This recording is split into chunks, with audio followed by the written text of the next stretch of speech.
आज दिनांक 19/2 में पूछा गया जो सवाल है, मैट्रिक का जो सवाल है, उसका हिंदी का प्रथम पाली का जो है सवाल, उसको हम लेके आए हैं। ऑब्जेक्टिव सवाल है, आप इसको मिलाते चलिएगा। चलिए शुरू करते हैं। पहला सवाल है कि निम्नलिखित में द्विमात्रक स्वर कौन सा है। तो इसमें जो द्विमात्रक स्वर होगा वो हो जाएगा ऑप्शन बी, यानी ये दीर्घई जो है। अगला सवाल 2 नंबर में चलते हैं। 2 नंबर सवाल में पूछा गया है कि च वर्ण का उच्चारण स्थान क्या है। तो च वर्ण का जो उच्चारण स्थान होगा वो हो जाएगा तालु, यानी ऑप्शन सी इसका सही आंसर है। आगे बढ़ते हैं 3 नंबर में। 3 नंबर में पूछा गया है य र ल व कौन सा व्यंजन है। तो ये हो जाएगा अंतस्थ व्यंजन, यानी कि ये ऑप्शन ये हो जाएगा। आगे बढ़ते हैं 4 नंबर सवाल में। 4 नंबर में बोला गया है कि निम्नलिखित में घोष वर्ण कौन है। घोष वर्ण जो हो जाएगा ये हो जाएगा ड, यानी ऑप्शन सी इसका सही आंसर हो जाएगा। आगे बढ़ते हैं 5 नंबर सवाल में। 5 नंबर में पूछा गया है दो वर्णों के मेल से होने वाले विकार को क्या कहते हैं। तो इसको कहते हैं संधि, यानी ऑप्शन डी इसका सही आंसर है। आगे बढ़ते हैं 6 नंबर सवाल में। 6 नंबर में पूछा गया है कि शिवालय शब्द का संधि विच्छेद क्या है। तो शिवालय का संधि विच्छेद हो जाएगा शिव जोर आलय, यानी ऑप्शन सी इसका सही आंसर है। 7 नंबर में चलते हैं। 7 नंबर में पूछा गया है निम्नलिखित में शुद्ध शब्द कौन है। शुद्ध शब्द तो है, तो इसमें हो जाएगा ऑप्शन ये, यानी पुण्य जो है, पुण्य ये शुद्ध शब्द है। आगे बढ़ते हैं 8 नंबर सवाल में। 8 नंबर में बोला गया है कि निम्नलिखित में प्रश्नवाचक चिन्ह कौन सा है। तो ऑप्शन ये जो है वो प्रश्नवाचक चिन्ह हो जाएगा। अगले सवाल में चलते हैं। 9 नंबर में बोला गया है कि कौवा शब्द कौन सा संज्ञा है। तो यह है जातिवाचक संज्ञा, यानी ऑप्शन बी इसका सही आंसर हो जाएगा। 10 नंबर सवाल में चलते हैं। 10 नंबर में पूछा गया है कि दया शब्द कौन सा, दया शब्द में कौन सा लिंग है। तो दया शब्द में जो होगा वो हो जाएगा स्त्रीलिंग, यानी ऑप्शन बी इसका सही आंसर है। आगे बढ़ते हैं 11वें नंबर में। इसमें पूछा है कि जीव शब्द क्या है। तो जीव हो जाएगा तद्भव शब्द, यानी ऑप्शन बी इसका सही आंसर हो जाएगा। 12वें नंबर सवाल में चलते हैं। 12वां सवाल बोला गया है कि सेठ शब्द का स्त्रीलिंग क्या है। तो सेठ का हो जाएगा सेठनी, यानी ऑप्शन डी इसका सही आंसर है। 13वां सवाल में चलते हैं। 13वां सवाल में पूछा लड़का शब्द का बहुवचन क्या है। तो लड़का शब्द का बहुवचन जो हो जाएगा लड़के हो जाएगा, ऑप्शन सी इसका सही आंसर है। 14वां सवाल में चलते हैं। 14वां सवाल में बोला है संज्ञा या सर्वनाम के जिस रूप से वाक्य के अन्य शब्दों के साथ उसका संबंध सूचित हो उसे कहते हैं। तो 14 का जो आंसर हो जाएगा वो हो जाएगा ऑप्शन ए, यानी समास। आगे बढ़ते हैं 15 नंबर सवाल में। 15 नंबर में पूछा गया है कि पेड़ से फल गिरा किस कारक का उदाहरण है। तो इसका हो जाएगा ऑप्शन बी अपादान कारक। आगे बढ़ते हैं 16वें सवाल में। इसमें पूछा गया है कि नायक शब्द का स्त्रीलिंग क्या है। तो नायक शब्द का हो जाएगा नायिका, ऑप्शन सी इसका सही आंसर हो जाएगा। आगे बढ़ते हैं 17 नंबर में। 17 में पूछा है कि उसने कुछ नहीं खाया किस सर्वनाम का उदाहरण है। तो ये हो जाएगा निश्चयवाचक, यानी इसमें निश्चित है, ए नंबर इसका आंसर हो जाएगा। अगला सवाल में चलते हैं 18 नंबर। जाति शब्द का विशेषण क्या है। तो जाति शब्द का विशेषण हो जाएगा जाति, यानी ऑप्शन बी इसका सही आंसर है। 19वें सवाल में चलते हैं। पूछा है कि उसका सिर खुजलाता है किस क्रिया का उदाहरण है। तो ये हो जाएगा अकर्मक क्रिया का, यानी ऑप्शन बी है। 20 नंबर सवाल में पूछा गया है रमेश आ रहा होगा तो किस काल का उदाहरण है। तो ये हो जाएगा भविष्य काल, यानी आ रहा है तो भविष्य काल हो जाएगा, ऑप्शन 20 का सही आंसर है। 21 नंबर सवाल में चलते हैं। 21 नंबर में पूछा गया है किसी भाषा के मूल शब्द को क्या कहते हैं। तो मूल शब्द को तत्सम कहा जाता है, यानी ऑप्शन सी इसका सही आंसर है। 22 नंबर सवाल में पूछा गया है कि कीमत शब्द क्या है। तो कीमत शब्द हो जाएगा विदेशज, यानी ये विदेश से लिया गया है, तो ऑप्शन डी इसका सही आंसर है। 23 का बोला गया है कि रचना या बनावट की दृष्टि से शब्द के कितने भेद होते हैं। तो इसका हो जाएगा शब्द के 3 भेद होते हैं, ऑप्शन 20 का सही आंसर हो जाएगा। 24 नंबर सवाल में चलते हैं। 24 नंबर सवाल में पूछा गया है कि वह शब्दांश जो किसी शब्द के अंत में जोड़ा जाता है उसे क्या कहते हैं। तो उसे कहा जाता है प्रत्यय, यानी ऑप्शन सी इसका सही आंसर हो जाएगा। 25 नंबर सवाल में चलते हैं। इसमें बोला गया है कि अमोल शब्द में उपसर्ग क्या है। तो अमोल शब्द में उपसर्ग है अ, यानी इसका जो इसमें जो ऑप्शन होगा वो ऑप्शन डी इसका आंसर हो जाएगा। आगे बढ़ते हैं 26 नंबर सवाल में। 26 नंबर सवाल में बोला गया है कि गायक शब्द में क्या प्रत्यय है। तो गायक शब्द में जो प्रत्यय होगा वो हो जाएगा अग, यानी ऑप्शन सी इसका सही आंसर है। आगे बढ़ते हैं तो अगले सवाल में आते हैं। 27 नंबर में पूछा इच्छा शब्द का विशेषण क्या है। तो इसका हो जाएगा ऐच्छिक, यानी ऑप्शन सी इसका सही आंसर हो जाएगा। आगे बढ़ते हैं 28 नंबर सवाल में बोला है कि गौशाला शब्द में कौन सा समास है। तो इसमें हो जाएगा तत्पुरुष समास, ऑप्शन डी इसका सही आंसर हो जाएगा। आगे बढ़ते हैं 29वें सवाल में। यहाँ पे बोला गया है कि दैव का मारा वह कौन पदबंध है। तो इसमें हो जाएगा ऑप्शन डी इसका, इसमें कन्फ्यूजन है गाइस थोड़ा सा। आगे बढ़ते हैं 30 नंबर सवाल में। 30 नंबर सवाल में पूछा गया है कि बिजली चमकती है किस वाक्य का उदाहरण है। तो ये हो जाएगा सरल वाक्य का, यानी ऑप्शन ए इसका सही आंसर हो जाएगा। आगे बढ़ते हैं 31वें सवाल में। तो इस सवाल में पूछा गया है कि इस सवाल में पूछा गया है कि निम्नलिखित में शुद्ध वाक्य कौन है। तो शुद्ध वाक्य हो जाएगा सी, हमारे शिक्षक प्रश्न पूछते हैं। अगला सवाल जो 32 नंबर सवाल में यहाँ पे पूछा गया है, पृथ्वी का पर्यायवाची शब्द क्या होगा? तो 32 का यहाँ पे सी हो जाएगा, वनिता इस सवाल का सही आंसर है। आगे बढ़ते हैं 33 नंबर सवाल में। 33वें सवाल में पूछा गया है, उत्थान शब्द का विलोम क्या होगा? तो इसका हो जाएगा पतन, यानी ऑप्शन ए इसका सही आंसर है। 34 नंबर सवाल में चलते हैं। यहाँ पे बोला गया है कि नहीं मरने वाला के लिए एक शब्द क्या है? तो वो हो जाएगा अमर, यानी ऑप्शन बी। आगे बढ़ते हैं 35 नंबर सवाल में। 35वें सवाल में बोला गया है कि अंधे की लकड़ी मुहावरे का क्या अर्थ है? तो इसका मतलब होता है एक ही सहारा, ऑप्शन सी इसका सही आंसर है। 36 नंबर सवाल में चलते हैं। 36 नंबर सवाल में बोला गया है, निम्नलिखित में शुद्ध शब्द कौन है? तो शुद्ध जो है वो हो जाएगा ऐतिहासिक, यानी ऑप्शन बी इसका सही आंसर हो जाएगा। 37 नंबर सवाल में चलते हैं। इसमें बोला गया है कि इस तरह ये जो वर्ण है कौन सा वर्ण है? तो 37 नंबर में इसका ऑप्शन हो जाएगा बी, अनुनासिक वर्ण है। आगे बढ़ते हैं 38वें सवाल में। पे बोला गया है कि निष्पाप शब्द का संधि विच्छेद क्या होगा? तो इसका हो जाएगा ऑप्शन सी, यानी निह जोर पाप।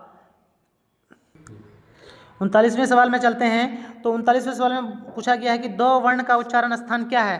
तो दो वर्ण का जो उच्चारण स्थान होगा वो हो जाएगा दंत, जैसे कि ये बच्चे यहाँ पे सही दिया है, ये सही मिलाया है। आगे बढ़ते हैं 40वें सवाल में। 40वां सवाल में पूछा गया है कि निम्नलिखित में एक मात्रिक स्वर कौन सा है?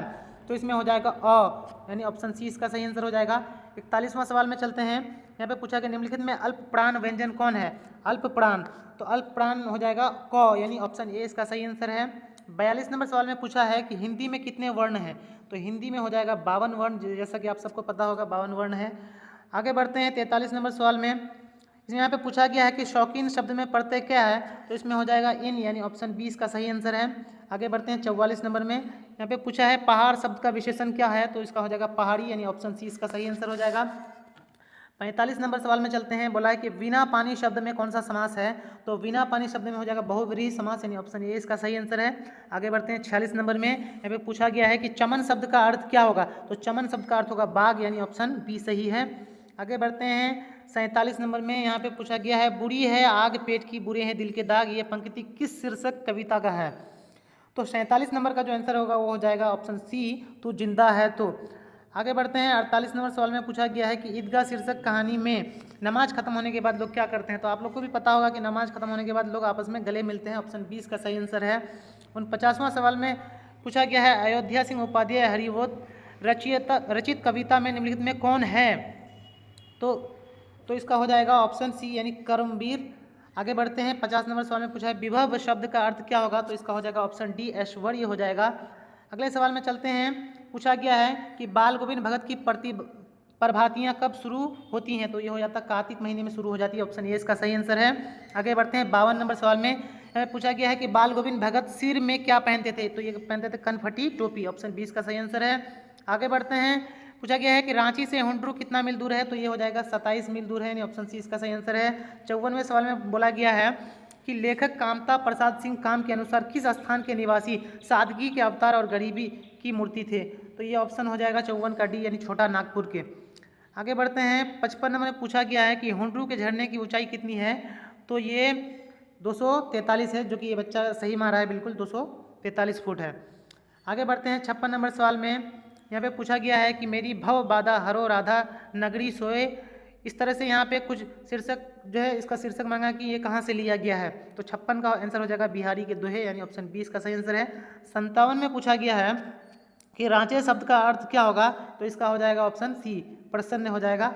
आगे बढ़ते हैं 98वें सवाल में। यहाँ पे पूछा गया है ठेस शीर्षक पाठ में काफी की सबसे छोटी बेटी का क्या नाम है? सॉरी, काकी की सबसे छोटी बेटी का नाम क्या है? तो इसका हो जाएगा ऑप्शन डी, मानू नाम है।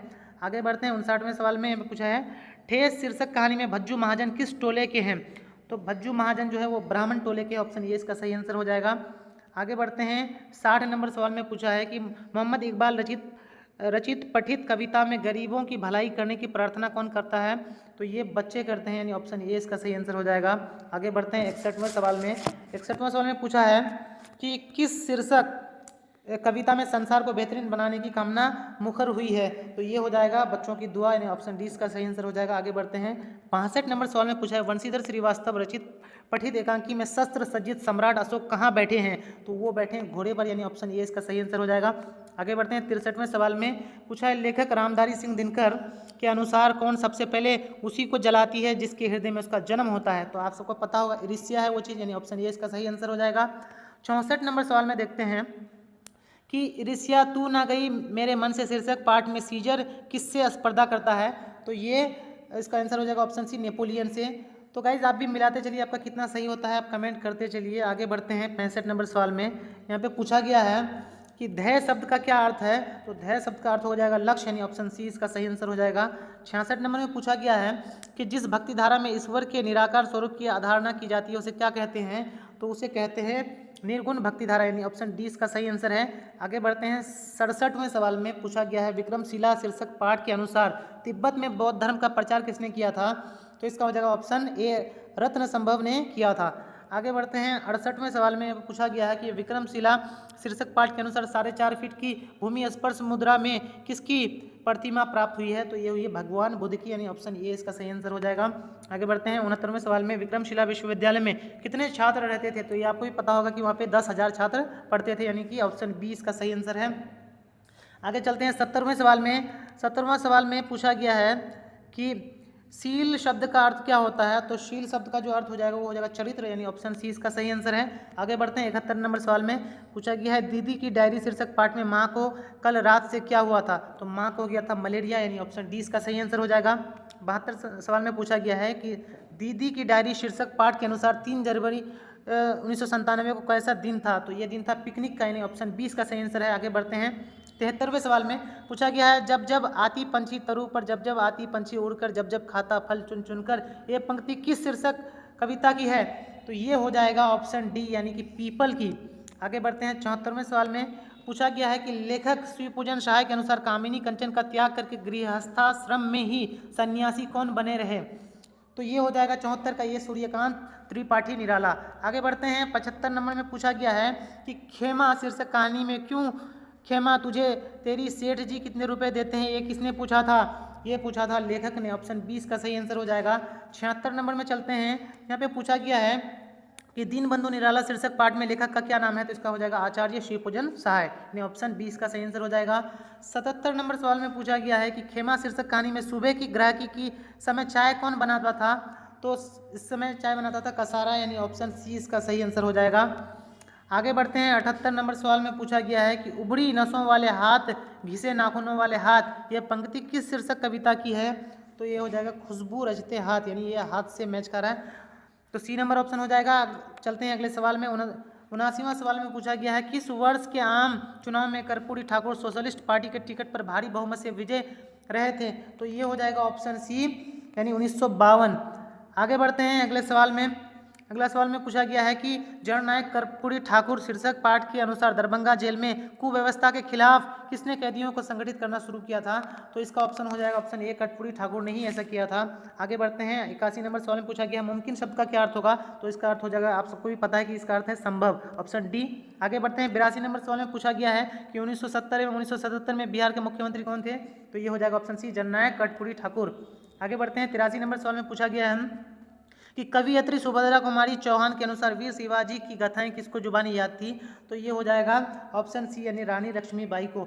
आगे बढ़ते हैं 84 में। यहाँ पे पूछा गया है कि बुझा दीप झांसी का तब डलहोजी मन में हर्षाया, यानी इस तरह से कई पंक्ति दिया गया है, तो इसका शीर्षक कविता मांग रहा है, यानी किस कविता का है? तो ये है ऑप्शन बी, झांसी की रानी से लिया गया है। आगे बढ़ते हैं 85 नंबर सवाल में पूछा गया है कि चिकित्सा का चक्कर शीर्षक पाठ के लेखक क्या है? तो ये आपको भी पता है कि बेडप बनारसी, नंबर सी है। आगे बढ़ते हैं 86 नंबर सवाल में पूछा गया चिकित्सा का चक्कर शीर्षक पाठ में बेडप बनारसी की उम्र क्या है?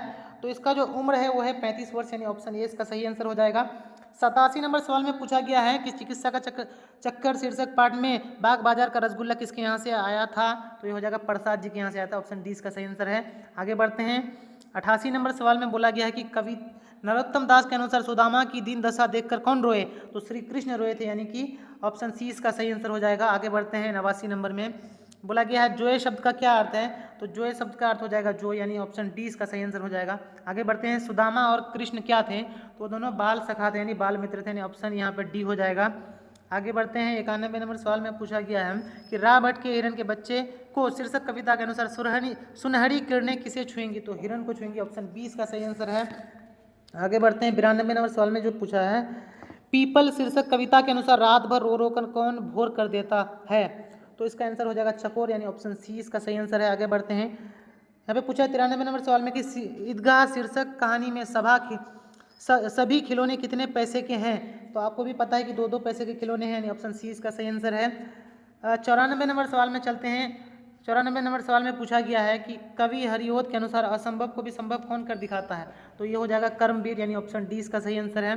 आगे बढ़ते हैं। 95 नंबर में पूछा गया है विक्रमशिला विश्वविद्यालय का आविर्भाव किस राजा के संरक्षण में हुआ था? तो ये हुआ था धर्मपाल के, यानी ऑप्शन सी। आगे बढ़ते हैं। 96 नंबर में पूछा गया है विक्रमशिला शीर्षक पाठ के अनुसार पद्मिनी एवं मैत्री की प्रतिमा कहाँ मिलती है? तो ये हो जाएगा ऑप्शन ए विक्रमशिला विश्वविद्यालय के खनन में। आगे बढ़ते हैं। 97 नंबर में पूछा गया है कि राह भट्ट के हिरन के बच्चे को शीर्षक कविता में हिरन का छोटा बच्चा किस कारण अपनी माँ से बिछुड़ जाता है?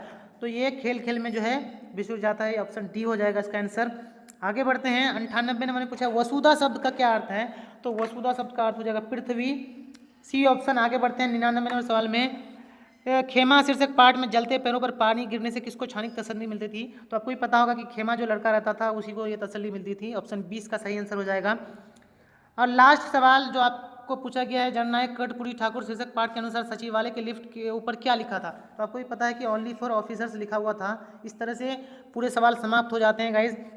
आप कमेंट कीजिएगा कि इनमें से 100 में से आपका यानी 50 में से आपका कितना जो है आया है, आप कमेंट कीजिए। मिलते हैं अगले वीडियो में, तब तक के लिए शेयर, सब्सक्राइब एंड लाइक।